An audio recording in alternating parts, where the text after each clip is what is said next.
This series of mini lessons is for those who want to build the basics of Arabic in as little time as possible. It will be especially useful for those who want to study the Quran with this channel. Today's video is 10 Arabic verb forms part 1. First of all, what is a verb form? Let me give you an example in English. If you think about the verb to do or to take in English, you can add certain words to drive new verbs that are related in meaning. For example, redo means doing something again, and retake means taking something again. And there are several common prefixes such as re, over, or under, etc. Just like this, in Arabic you can add certain letters like alif or ta to drive related verbs.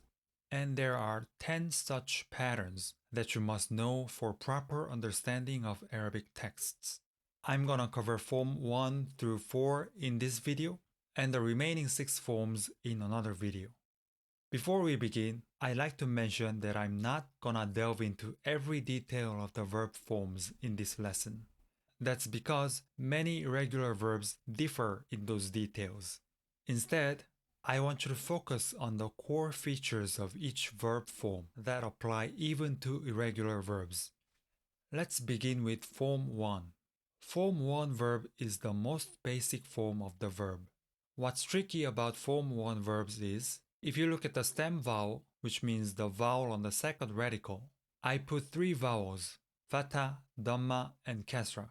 That's because in form 1, the stem vowel can be any of the 3, depending on the verb. So you'll have to memorize the stem vowel for both the perfect and imperfect tenses for each verb. For imperfect tense, please note that the vowel on the prefix is fatha. Also, form 1 verbs don't have any derived meanings. Moving on, let's examine form 2. The core feature of form 2 is the shadda over the second radical. And I want you to pronounce it out loud to get used to this vowel pattern. Fa'ala, yufa'ilu. Once more, repeat after me. Fa'ala, yufa'ilu. Now, pay attention to the stem vowel.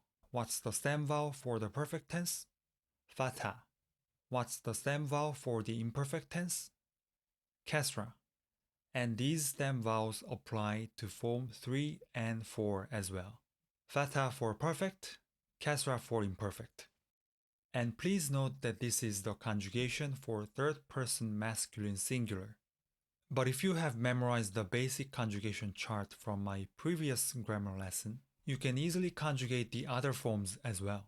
If you haven't yet, I recommend watching that previous lesson linked in the description and familiarizing yourself with the basic conjugation before moving on. As for the derived meaning, form 2 usually has causative or intensive meaning compared to form 1. However, you shouldn't rely too much on this because this derived meaning is just a tendency and not a formula. Now let's move on to form 3. The core feature of form 3 is the alif after the first radical. And what's the stem vowel? Fatha for the perfect and kasra for imperfect. Now repeat after me. Fa'ala, yufa'ilu. Fa'ala, yufa'ilu. The derived meaning of form 3 tends to be reciprocal or attempt. Moving on to form 4. First, what's the stem vowel? Fatha for the perfect and kasra for imperfect. Now repeat after me. Af'ala, yuf'ilu. Af'ala, yuf'ilu. The core feature of form 4 is this alif hamza for the perfect tense. But the problem is that this alif hamza disappears in the imperfect tense.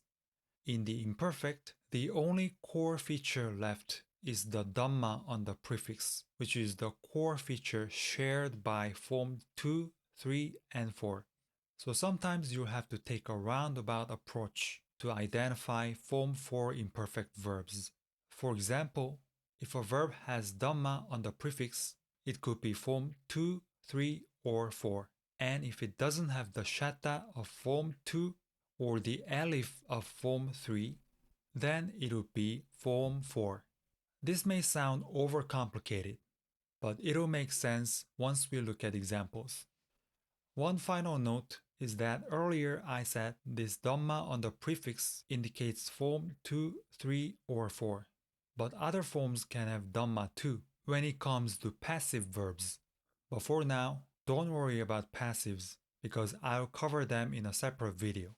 As for the derived meaning, form 4 usually has a causative meaning as well. So there's some overlap between form 2 and 4. Now let's look at some examples from the Quran.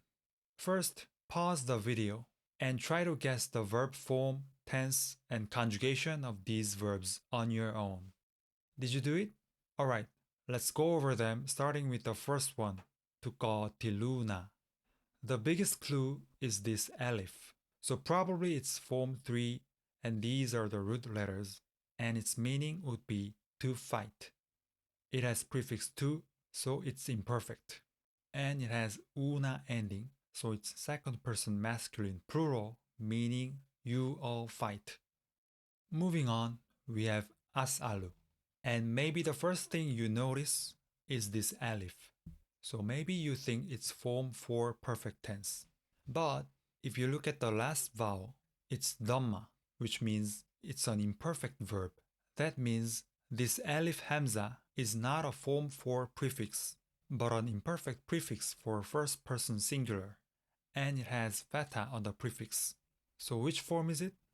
It's form 1, because form 2, 3, and 4 have dhamma on the prefix. So this is a first person singular imperfect verb meaning I ask. Moving on, let's look at haramna. What's the biggest clue here? Yes, the shatta. It's a form 2 verb and it has na suffix. So it's first person plural perfect verb meaning we forbade. The last one is yuridu. It has the u prefix, so it is imperfect.